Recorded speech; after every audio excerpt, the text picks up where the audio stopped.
It's time for the Your Personal Bank Show with Ference Toth, financial literacy educator and speaker, entrepreneur, and chairman of the board of A Bank in Formation. Take charge of your financial future with Your Personal Bank. Now here's Ference Toth. Welcome to the Your Personal Bank Show, and I'll tell you what, it's really good. We've got some, I know this is not, it's mostly a show about money and such, but, we got some great news here in Arizona. We've, coronavirus number of deaths is down to 0 here today, and all the markers, the new cases are down, record lows. I mean, everything since, for months, since April, they're saying. So I know Arizona here was a hot spot for a while, and it's definitely dramatically taken a drop. We're starting to see a little bit more normality showing up, and that's kind of nice. Yesterday, I went to one of my favorite gelato shops, and I actually had to wait in line to get my gelato. I haven't had to do that for months. So it's good to see a little bit of normalcy starting to come back, at least around here. I did a little traveling over the holiday weekend. It was really nice. And like I said, things seem to be getting a little bit more like normal.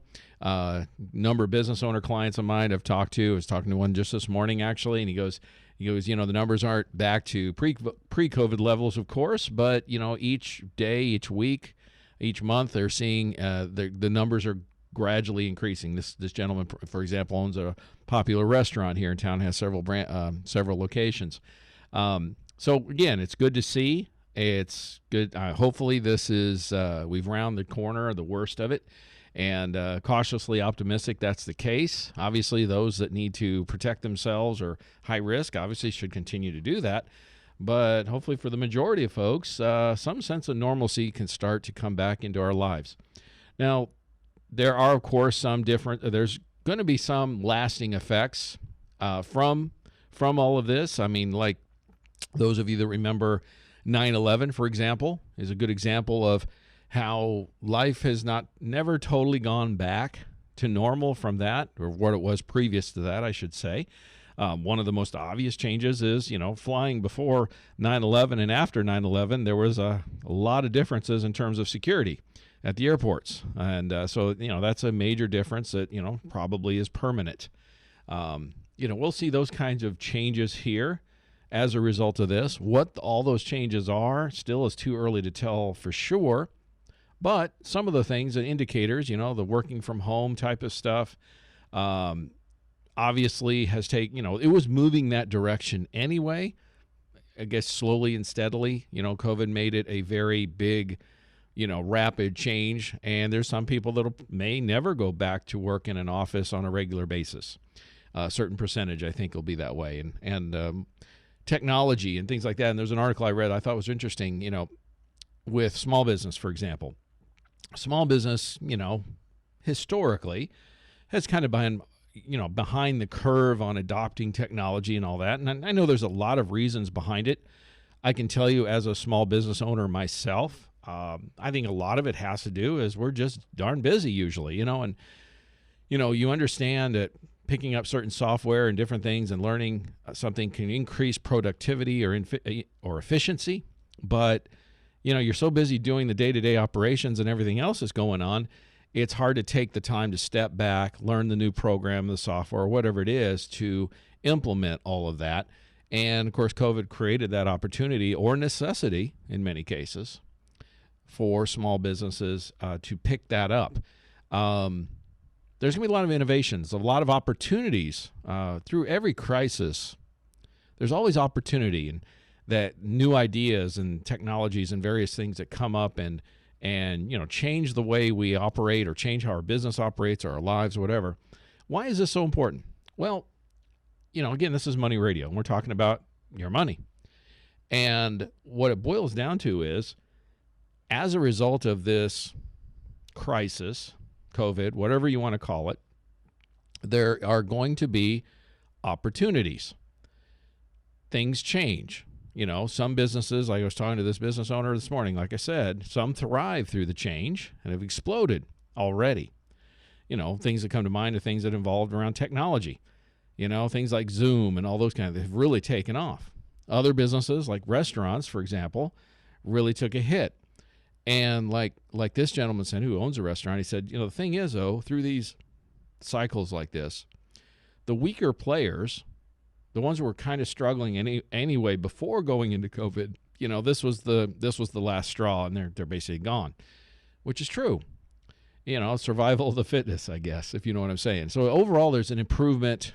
Those that survive, the stronger ones, the better ones, will survive through this kind of thing. They'll have less, they'll be able to pick up more market share. There'll be less competition, those kinds of things. That's going to hold true for all types of businesses of all sizes.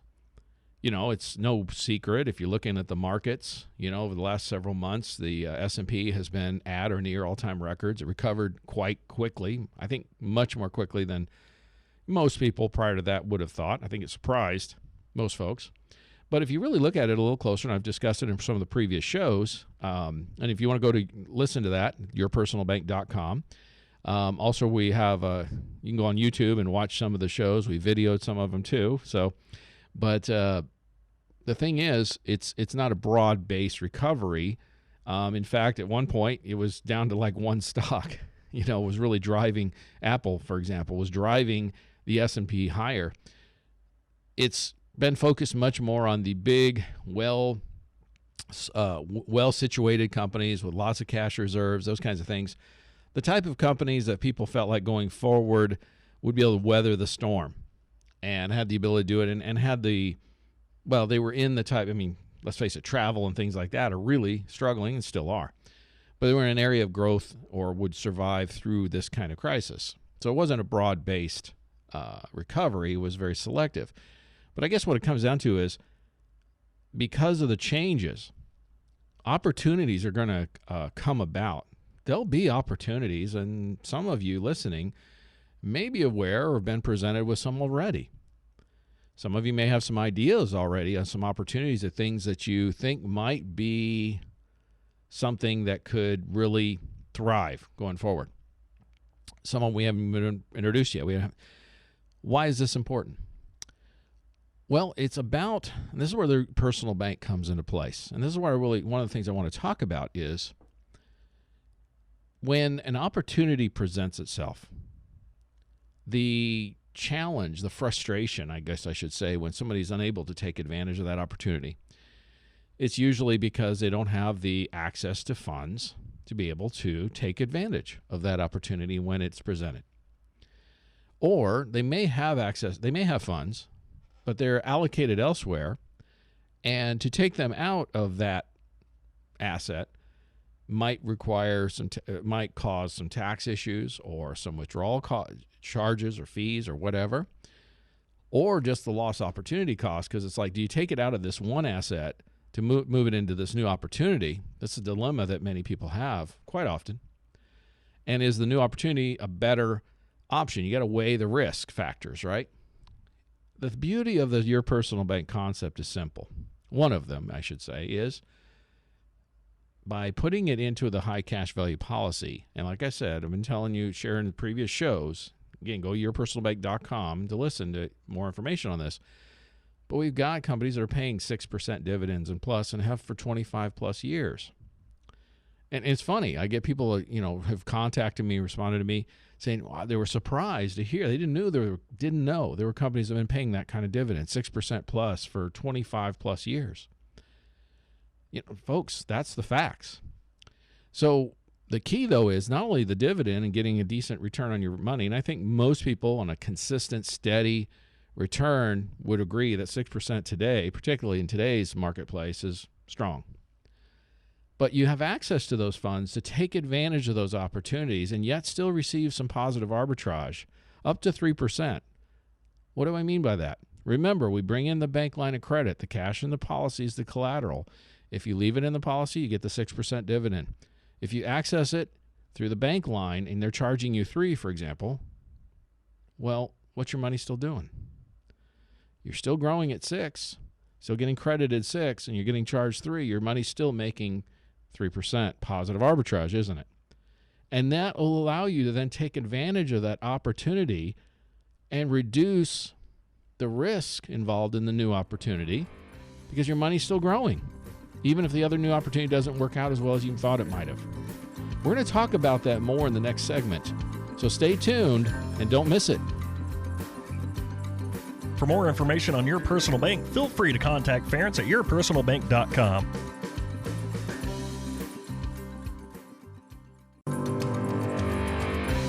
Back to the Your Personal Bank Show with Ference Toth. Welcome back to Your Personal Bank Show, and we were just kind of talking a little bit about in the first segment about opportunities.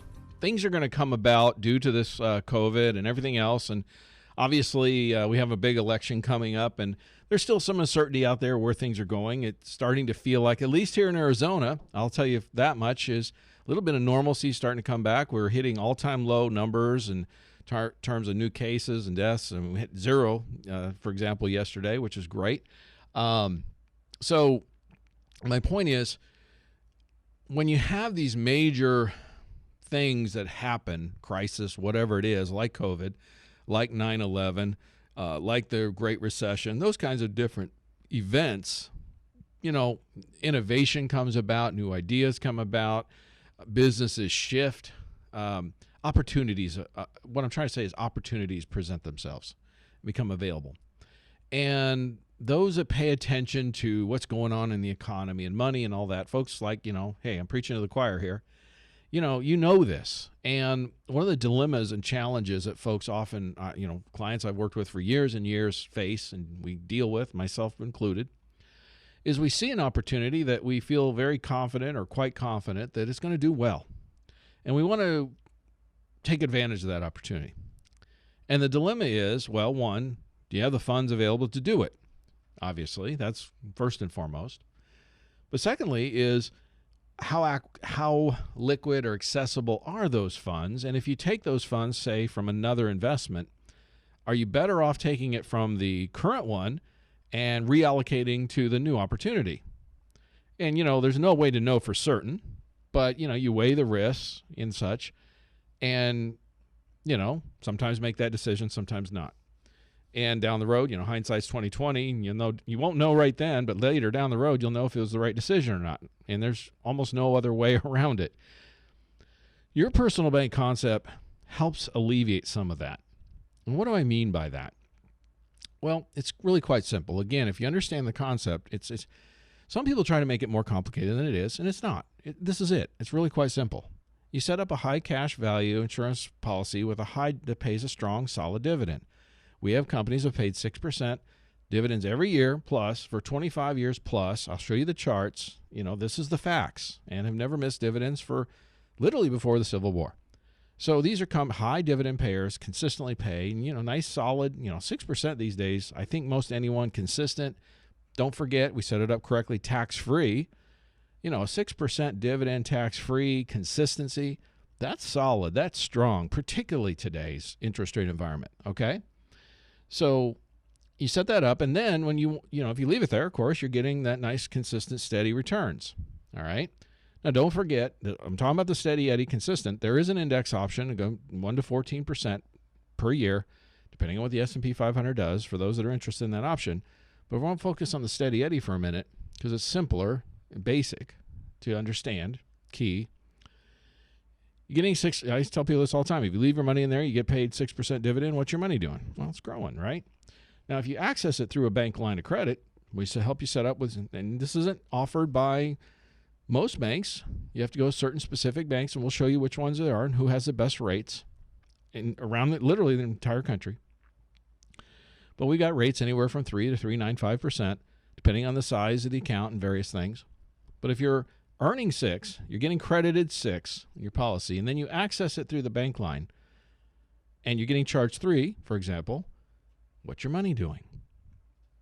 And nearly everyone understands and gets that answer when I ask that question all the time. Nearly everyone understands, well, it's still growing. And I said, exactly, that's the point. Remember, where did the funds come from? Did you take them from your policy, or did you get the funds from the bank? Of course, you got them from the bank. And because you got them from the bank, the money is still in the policy. Therefore, it's still getting the 6% dividend, right? So the bottom line is the money's still growing. Now, if you're getting credited 6 and you're getting charged 3, what's your money still doing? Again, it's still growing. So you can pick up a 2 to 3% positive arbitrage on monies you've allocated for other purposes. Like I said, you can pay bills and other things like that too with this and pay off debt. But the focus I am sharing with the moment is opportunities. So what if you take that money then and invest it in some other investment, another opportunity, something you feel like has a good potential of growth? If it doesn't work out like you think, okay, you're still picking up 2 or 3% on your money, aren't you? Versus if you took it out of any traditional investment, anything we can think of, doesn't matter. When you spend the money or take it out of the account and now allocate it elsewhere, what's the funds do in the old account? Nothing. Zero. You took them out. You spent them, right? They're gone, or you reallocated them. So not only you alleviate some of the risk in terms of should I invest here versus there, but secondly, you've reduced some. You could, if you're right and that other opportunity does well, add 2 or 3% to that returns. Now, that's never a bad thing. One of the things I tell people all the time is, look, let's say you have an opportunity or investment or whatever, and let's say you're making 10% return on it. See, the rate of return, for my purposes, is immaterial. I don't really care if you're making 5, 7, 10, 20, what doesn't matter. Whatever your rate of return is you're getting on that other investment, my question is simple. How would you like to increase that by 2 or 3%? Let's use 10% as an example. Folks, do you realize that if you're getting a 10% return on an investment, and you continue to do that, of course, you're going to get your 10% because that's what you're getting, right? What if you reallocated it through the personal bank concept?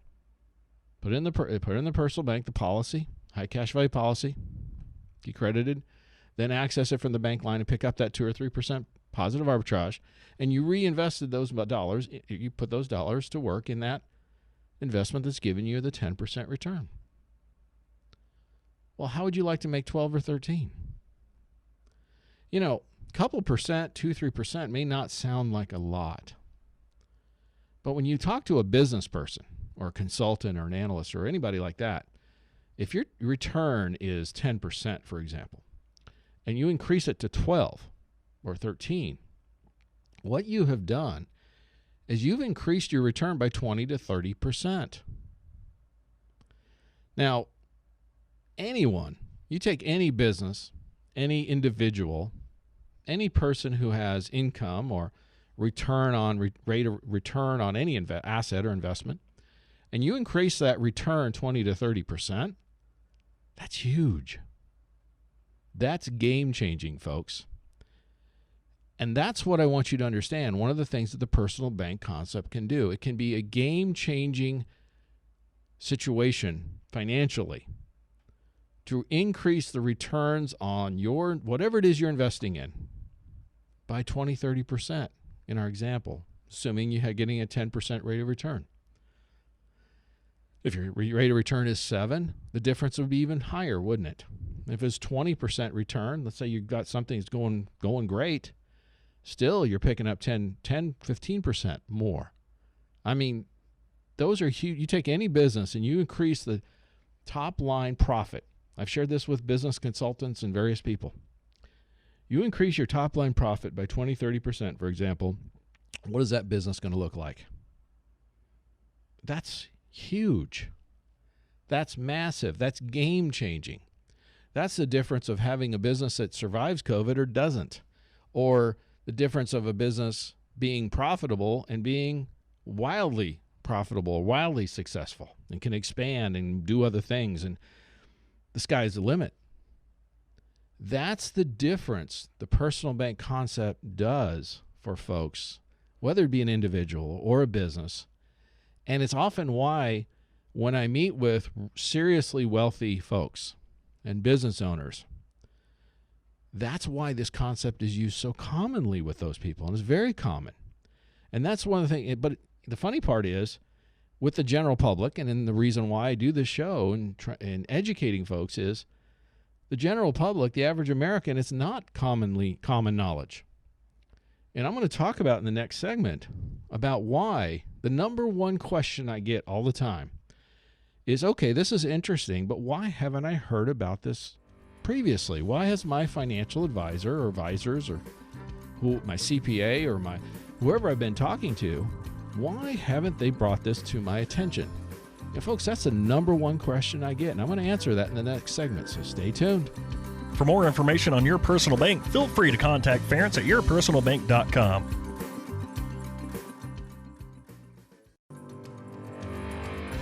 Back to the Your Personal Bank Show with Ference Toth. Welcome back, and we've been talking about, well, opportunity and how your personal bank can increase the rate of return on opportunities when they become available. Remember, folks, many of you know this, but when a crisis and change occurs, whether it's 9/11 or the Great Recession or now COVID, opportunities will present themselves with new technology, new ideas, adjustments, and when you see one of those opportunities, you most cases want to take advantage of it. And again, as I shared in the last segment, the challenge, of course, is if you have the funds. I mean, first of all, you have to have the funds, say, to invest in something. But let's say you do, and they're already allocated elsewhere. The dilemma is, do I take them from where they're at, the current investment, and reallocate or not? And you got to weigh the risks and costs and various things.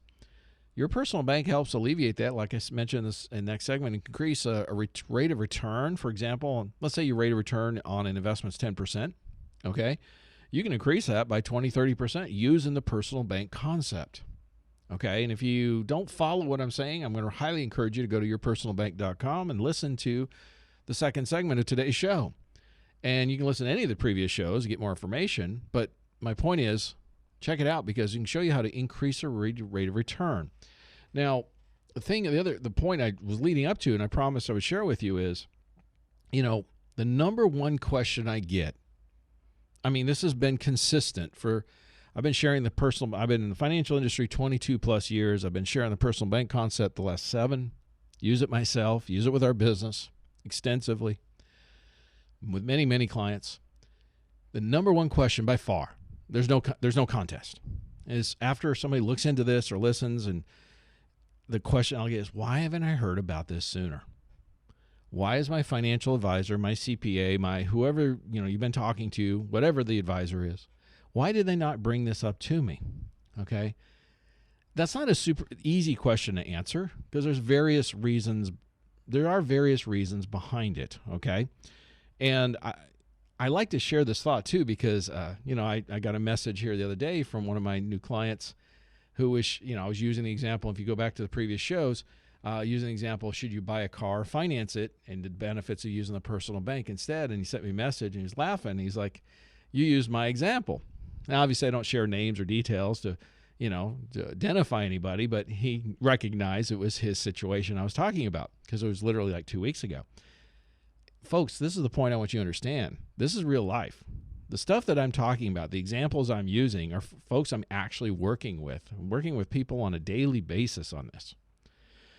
And it's working for so many people. In fact, we have I don't mention this very often, but we have a private Facebook group, Your Personal Bank, and where I'm in communication with a number of my clients on a regular basis and folks who, and this is again for folks who have the personal bank, and we're sharing ideas and what we're using and answering questions. So I'm in contact with folks through the radio, through the Facebook group, through talking to clients, emails, whatever, on a regular basis.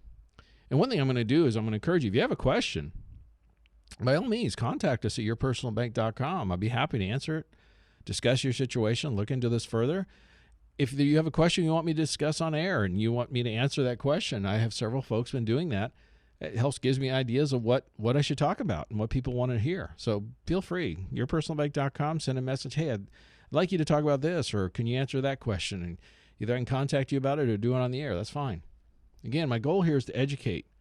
I understand that it's real simple. The more people understand how this concept works, the more likely they're going to do it. I know this just from personal experience. So the question I get all the time, like I said, it's the number one question by far is, okay, you look into it, this is interesting, I see why this works, I see why so many people use this and have done so for decades and decades, why the wealthy business, corporate boards, bank boards and stuff use this tool commonly. Why haven't I heard about this before? Or why did my financial advisor, my CPA, or whoever, why did they not bring this to my attention? Now, I found a couple articles, actually. It was interesting just today, and they're both from the Insurance Pro blog. There's a blog out there, and it's For those of you that are in my industry, it's something we pay attention to, but it's kind of technical. But if you want to go there, it's called the Insurance Pro blog. And I find a couple of blogs I thought was very interesting. The title of the first one is from a couple of years ago, but it said, "Why don't more financial advisors sell life insurance?" And I thought it was one of the best articles I've ever found, in really answering the question, the myriad reasons why. And the first answer to that question is why more financial advisors don't sell life insurance or recommend it, okay, is life insurance, they point out, is a tool, a somewhat complex tool. Now, it's not as complex as many people try to make it out to be. And he even talks about this in the article. You know, it's kind of funny. I tell people this all the time. Have you ever read a mutual fund prospectus? I mean, they're crazy. I mean, hundreds, sometimes a couple hundred pages. So, I mean, when you talk about level of complexity, I mean, that's all relative, isn't it? And the point is, if you're not familiar with this, it's like, and one of the analogies he uses of this I thought was great. You know, when you think about a cardboard box, you know, for most people, that's a pretty simple thing. A cardboard box holds stuff, right? You can carry things in a cardboard box, and that's about as far as most people go in terms of thinking about a cardboard box. Well, a cardboard manufacturer thinks about cardboard boxes at a whole different level, don't they? In other words, there's a level of complexity with cardboard boxes that most people are just not aware of or familiar with. So the thing is, I think most of us would agree that we're probably not cardboard box manufacturer experts, okay? So unless it's something you're familiar with, a natural knee-jerk human reaction is, it's not uncommon, by the way, it's too complex. Well, just because you personally don't have that, or the advisor, let's say, doesn't have a level of expertise or comfort with that, doesn't mean it's complex. It might be complex to that person, but it's not really necessarily that complex. And so, like I said, you know, some financial advisors may choose to deepen their knowledge of these insurance products, you know, while others, you know, consider what they learned the first week or two of their license prep exam to be good enough, okay? And here's the thing, getting a license, that's the sad part, and he even points out this, you know, it does not make somebody a financial advisor expert, okay? It just means you have the legal right to be able to represent these products and tools. But are you an expert just because you get a license? I think most everyone agree the answer is no. Great analogy is, if you remember when you first got your driver's license, I think most of us would agree that on our first day driving, or in driver's ed or whatever it was, we were not an expert, you know? Teenage drivers are not known to being expert drivers or highly experienced drivers. There's a difference, okay? So that's the point he's making. You know, passing a test doesn't mean you're an expert. And sadly, if somebody puts themselves out to be an expert just because they have a license, it doesn't mean they're proficient in this financial tool any more than they'd be proficient in any other financial tool. So again, I'm not here to pick on people or anything like that, but the financial industry is pretty diverse. And another analogy, I use this all the time, is, you know, if you go to the doctor and you see your MD or whatever, and you have some kind of, or suspect there's some kind of serious medical issue, you know, one of the first things most doctors do, primary care physicians, is they refer you to a specialist, don't they? Because in the medical industry, they're pretty open about what they are experts at and not. And there's no medical doctor who's an expert at everything. They're not expert at being an MD and a brain surgeon, and they do one thing or another. And the financial industry is very similar that way. You have your general practitioners, and then you have your specialists. I've chosen to become a specialist, and it's pretty much that simple. And I tell people this all the time. Look, if you're looking for the next big stock, I'm not your guy. You know, I don't pay attention to that type of stuff. I don't have time for it. But if you're looking for consistency, steady returns, guarantees, some tax benefits, some positive arbitrage, and to build something, you know, in the future that way, then I am your guy, because that's what I do. We're going to talk more about this article about why financial advisors, or more of them, don't sell life insurance in the next segment. So stay tuned. For more information on Your Personal Bank, feel free to contact Ference at yourpersonalbank.com. Back to the Your Personal Bank Show with Ference Toth. Welcome back to Your Personal Bank Show. We are rounding third. We're coming into home here, but we've been talking a lot about today about how your personal bank can help you take advantage of opportunities as they present themselves.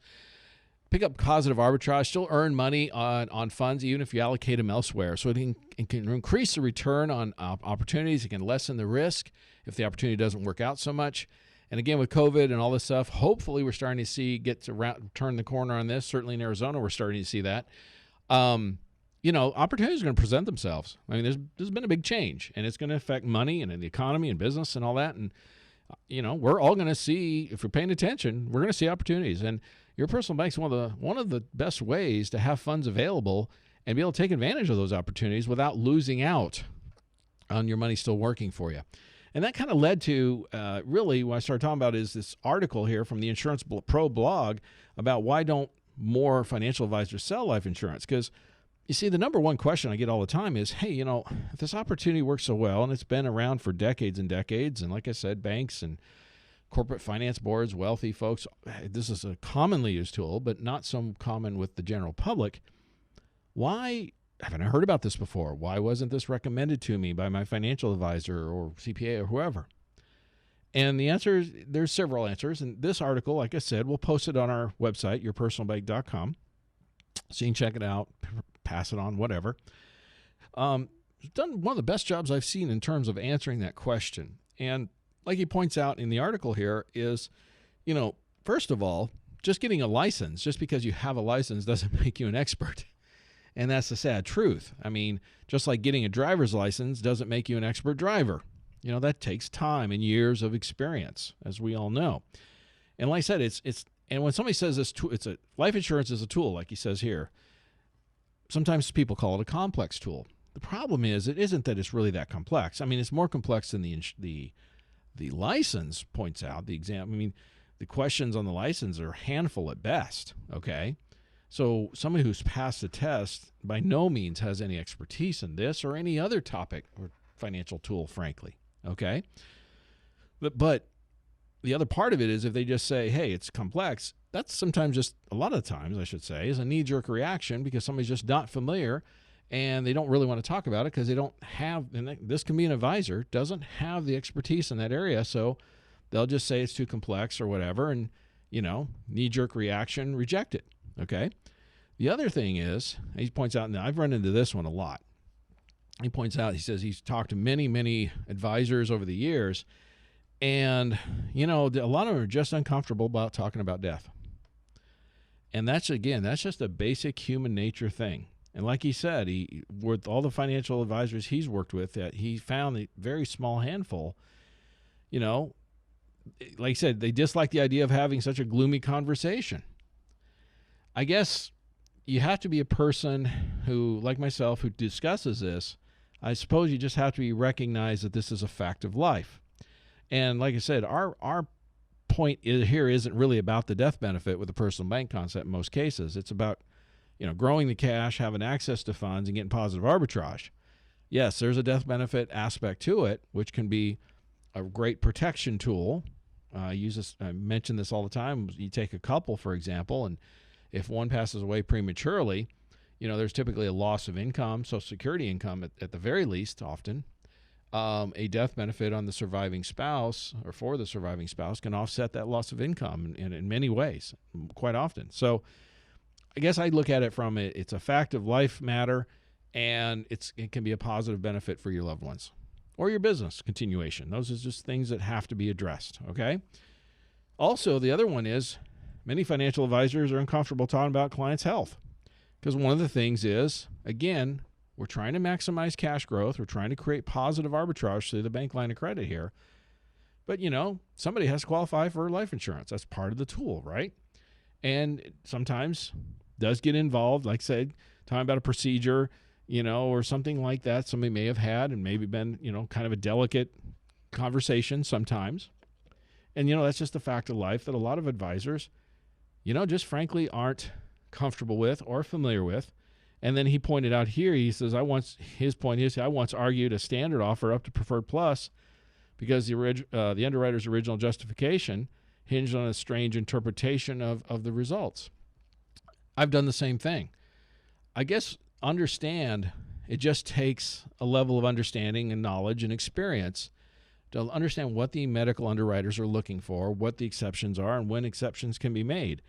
And that's, there's no hard and fast rule there. That just is something, that's a process that takes time to learn and get a feel for, and getting to know the underwriters in different various situations. And that just takes time and experience. And, with most financial advisors, that's just not an area that they want or have the time to focus on.